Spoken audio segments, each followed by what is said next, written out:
In today's video, I'm going to teach you how to calculate ratios in Microsoft Excel, whether you're dealing with financial data, trying to compare results, or just needing to break down numbers into simple terms.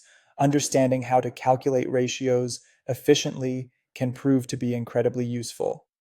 Let's dive straight into this process. First, you'll want to start by opening Microsoft Excel. Once you have Excel open, it's time to input the numbers you wish to calculate the ratio for. Place each of these numbers into separate cells. A common approach is to put the first number in cell A1 and the second number in cell B1. This sets a clear and organized starting point for our calculations. Now we need to find the greatest common divisor, or GCD, of these two numbers, which will help refine the ratio further. In a new cell, begin by typing the equal sign followed by GCD, which stands for greatest common divisor. As you start typing, you'll notice a drop-down menu appears. Here, you'll want to double-click GCD to select it.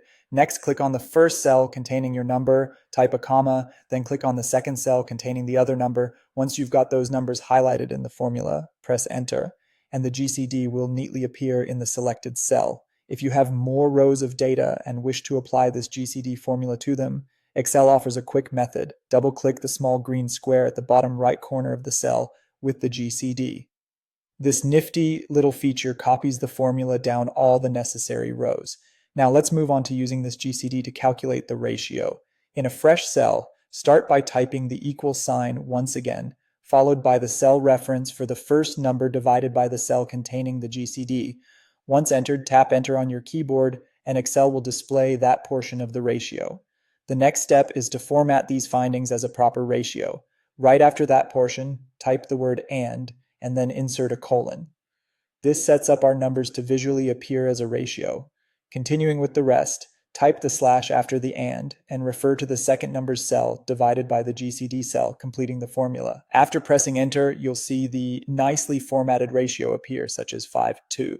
For those who wish to apply this ratio formula to different rows in the spreadsheet, similar to the GCD formula we used earlier, simply double-click the fill handle at the corner of the cell again. This action will replicate the formula throughout those rows.